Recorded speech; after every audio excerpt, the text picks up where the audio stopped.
سلام، این ویدیوی دوم چنله. توی این ویدیو میخوام یک تست خیلی ساده رو ازتون بگیرم که وقت زیادی هم ازتون نمیگیره.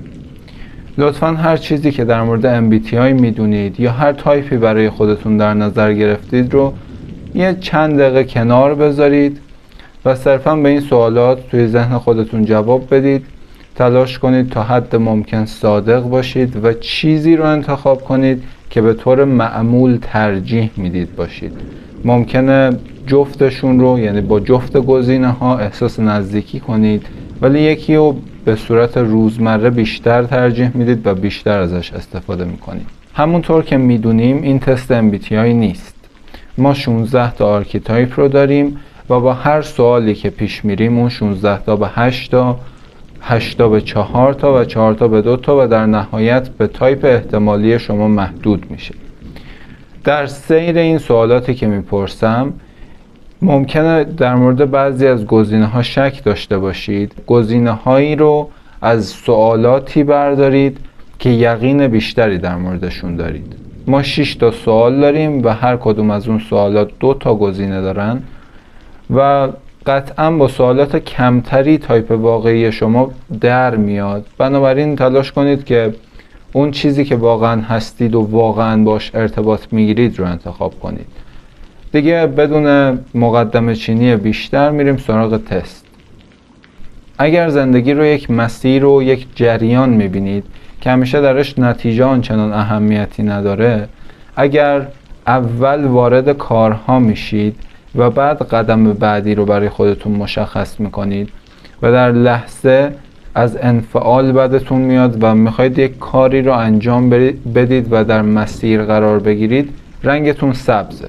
آدمای سبز معمولا در زندگی برای پیدا کردن مسیر درست همه چیز رو اول به هم میریزن و یک آشوب موقتی ایجاد میکنن برای اینکه راه رو پیدا کنن و مسیر رو پیدا کنن و درش قرار بگیرن.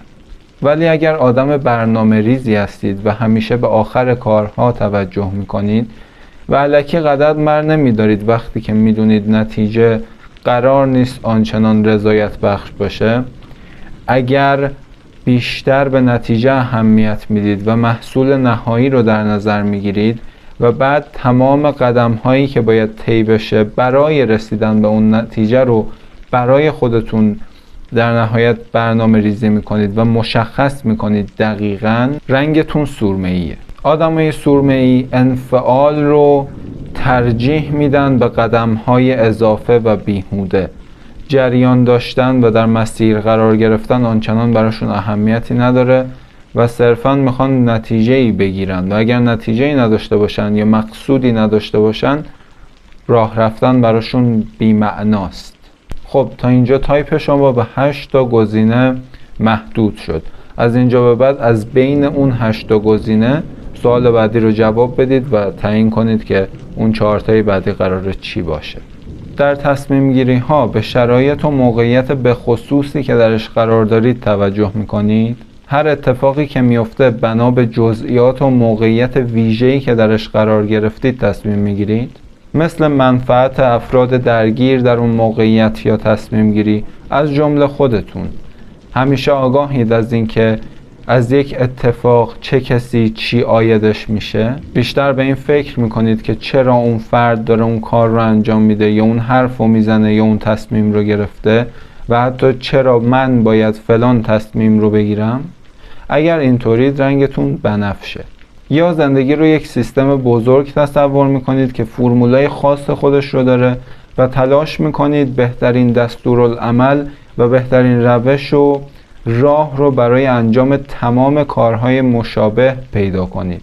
از یک سیستم برای رویارویی با تمام اتفاقات مشابه در زندگی استفاده میکنید و دنبال سودمندترین روش ها و دستورالعمل هایی. تا حالا حس کردید نسبت به بقیه خیلی راحت تر میشه ازتون سوء استفاده کرد؟ اگر اینطوره رنگ شما زرده. تا الان 4 تا تایپ برای شما مونده و سوال بعدی رو که جواب میدید باید از بین اون 4 تایی که تا الان براتون مشخص شده انتخاب کنید. بریم سوال بعدی. اگر به نظرت هدف وسیله رو توجیه میکنه و برای رسیدن به مقاصد مشخص در زندگی از هر وسیله و از هر روشی استفاده میکنی که فکر میکنی سودمندتره و گاهی از لحاظ اخلاقی توسط دیگران حتی شاید تایید نشه، ولی چون مؤثره میتونی به اون مقصده برسونی و برگردی و خساراتی که زدی رو جبران کنی و خودت رو در زندگی تنها میبینی و تنها تصور میکنی. رنگت کرمه. آدمای کرم رنگ سعی میکنن از هر وسیله‌ای برای رسیدن به اون مقصود مشخص استفاده کنن و آنچنان براشون مهم نیست که دارن کار درست رو انجام میدن یا نه. ولی اگر حاضر نیستی به هر قیمتی به اون مقصوده برسی، اون مقصوده میتونه وظیفت باشه، میتونه هدفت باشه، میتونه هر چیزی باشه. صرفا یک مقصود رو در نظر بگیر، یک کاری که میخوای انجام بدی یا باید انجام بدی و چطور به سمتش میری. آیا سعی میکنی به هر قیمتی اون کار رو انجام بدی؟ اگر اینطور نیست و اگر سعی میکنی راه درست رو انتخاب کنی برای انجام کار درست و هیچ چیزی برات کار غیر اخلاقی رو توجیه نمیکنه، اگر خودت رو بخشی از اجتماع، گروه یا تیم میدونی، رنگت قرمزه. آدمای قرمز به دنبال انجام کار درستن. آدمای قرمز به قوانین احترام میذارن و براشون مهمه که چقدر کارشون اخلاقی و پذیرفته شده است. سوال بعدیم اینه که در مکالمات و ارتباطات دوست داری چه نقشی رو داشته باشی؟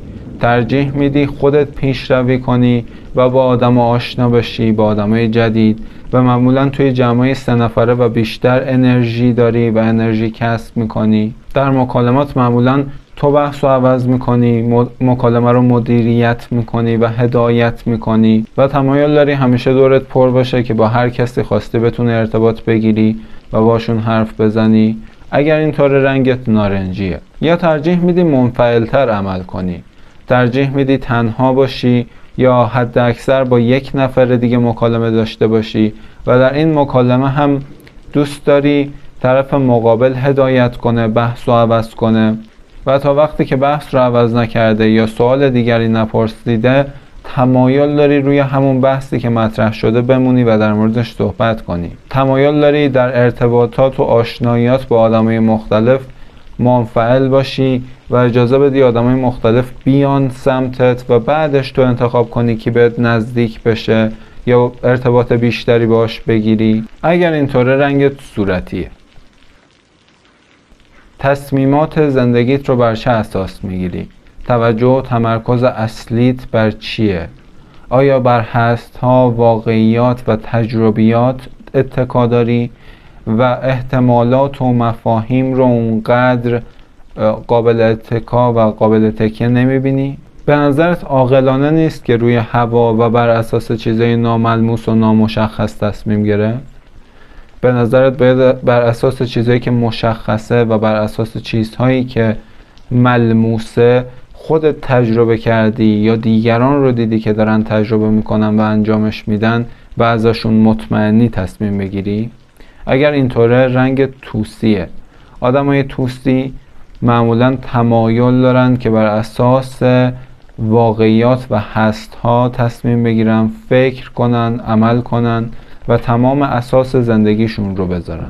ولی اگر تمام ذهنیتت منعطف به آینده است و احتمالاته و دوست داری همیشه با مفاهیم بازی کنی و باشون سر و کله بزنی، اگر ریسک کردن برات راحت تره و یک تصویری از آینده برای خودت داری که بعضی از اوقات ممکنه به نظر دیگران غیر منطقی یا حتی غیر ممکن برسه، اگر در مکالمات خیلی از استعاره ها و تمثیل ها استفاده میکنی تا جایی که شاید دیگران بهت بگن چقدر پیچیده حرف میزنی یا من نمیفهمم یا گیجم کردی، رنگت آبیه.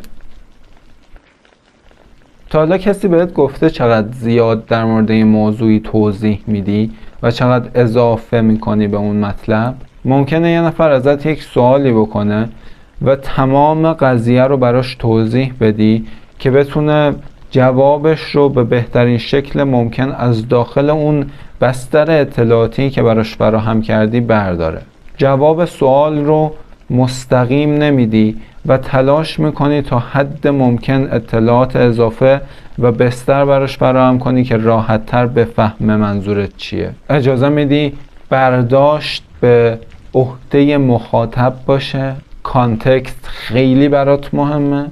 اگر اینطوری رنگت زیتونیه یا از حرفی که میزنی دقیقا همون منظوری رو داری که داری بیانش میکنی، مستقیم میری سر اصل مطلب و دقیقا همون چیزی که ازت سوال شده یا همون چیزی که منظور داری رو بیان میکنی.